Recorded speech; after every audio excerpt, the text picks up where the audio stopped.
हर सुख कर ले जाए।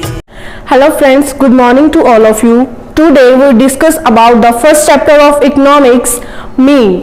तो सबसे पहले हमें ये पता होना चाहिए कि मीन का मतलब क्या होता है। मीन का मतलब होता है we want to calculate the averages of any series regarding individual series, discrete series and the continuous series.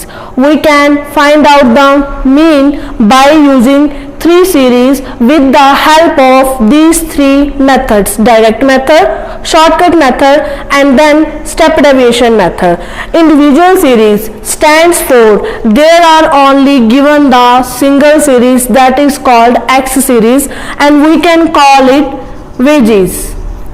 Then second discrete series. Discrete series का क्या मतलब होता है, जिसमें हमारे पास वेजेस भी गिवन होंगी हमें और उसके साथ में नंबर ऑफ वर्कर्स भी गिवन होते हैं। नेक्स्ट आ जाता है कॉन्टिन्यू सीरीज। कॉन्टिन्यू सीरीज का मतलब होता है जो सीरीज नेवर एंडिंग होती है, मतलब जिसका कोई भी एंड नहीं है, जो सीरीज कॉन्टिन्यूसली चलती ही जाएगी, उसे हम क्या बोलते हैं, कॉन्टिन्यू सीरीज।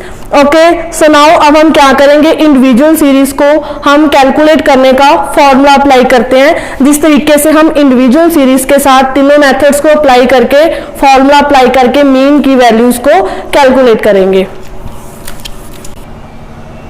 ओके, तो अब हमारे पास क्या है, एक सीरीज गिवन है जिसे हम क्या बोलते हैं, एक्स सीरीज। इसका मीनिंग क्या होता है, जो हमारे पास वेजेस गिवन होती हैं। वेजेस का मतलब क्या है, wages given to the workers और सैलरी और any incentive, that is called a wages, जिसमें हम एक सिंगल सीरीज की हेल्प से क्या करेंगे, मीन की वैल्यू कैलकुलेट करेंगे।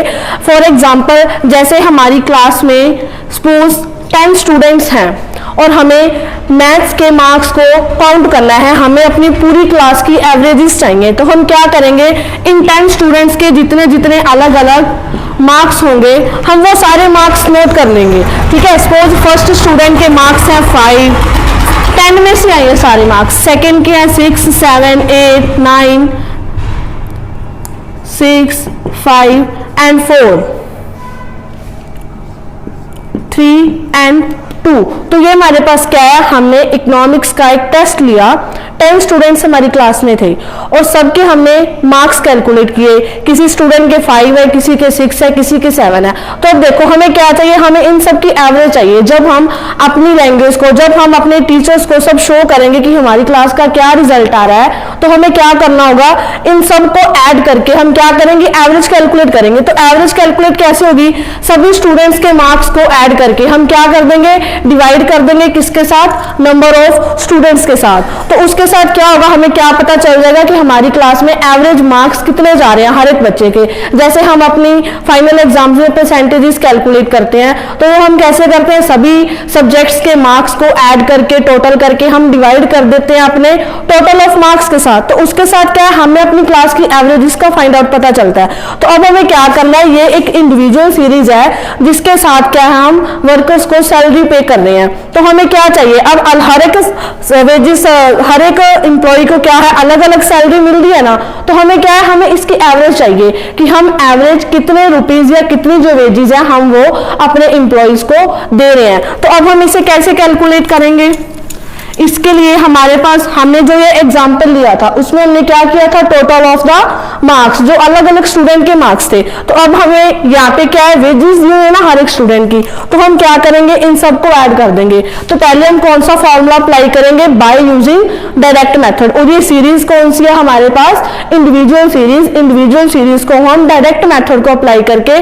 मीन की वैल्यू को कैलकुलेट करेंगे। तो हम मीन को डिनोट किसके साथ करते हैं, x bar. X bar stands for the mean. Okay, mean को डिनोट किया एक्स बार के साथ। ये हमारे पास किसके इक्वल्स टू होगा, summation of x upon n. Summation of x stands for the total of our x series which we given the wages to the employees. Okay, and next n. n किसके stand करेगा कि कितने number of workers हमारे पास इस time पे work कर रहे हैं, जिनको हमने जो भी वेजेस है वो पे करनी है। तो हम अब इसका क्या करेंगे, इसका ये जो साइन है इसका मतलब क्या होता है, समेशन मतलब total of the X series. Firstly we add this items. So here summation x is equal to 75 5 and here what is the n?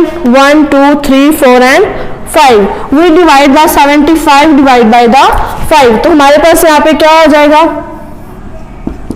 15 is equals to the x bar. x bar stands for mean. तो मतलब हमने क्या किया, इस individual series को direct method के साथ use करके हमने सारी ओवरऑल वेजेस की क्या है, एक एवरेज फाइंड आउट कर ली कि मतलब हर एक पर्सन को इतनी वेजेस तो जाएंगी ही जाएंगी। तो इसका मतलब जो मीन है वो हमारी किस में हेल्प करेगा, हम इंडिविजुअल सीरीज को यूज करके डायरेक्ट मेथड अप्लाई करके कि हमने डायरेक्टली क्या किया, सभी पर्सन की वेजेस को ऐड किया और डिवाइड कर दिया नंबर ऑफ वर्कर के साथ। ठीक है, मतलब कितने नंबर ऑफ वर्कर्स हमारे पास, नंबर ऑफ आइटम्स कितनी है, अब ये कितने पर्सन है, अगर हम यहाँ पे सीरियल नंबर लें तो ये हमारे पास कितने पर्सन बनेंगे, 1 2 3 4 एंड 5। तो मतलब ये जो टोटल वेजेस है 75, उनको हमने किसके साथ डिवाइड किया, नंबर ऑफ आइटम्स के साथ। तो हमारे पास ये क्या आ गया, mean is equal to 15। That is called the averages of the single series. Thank you.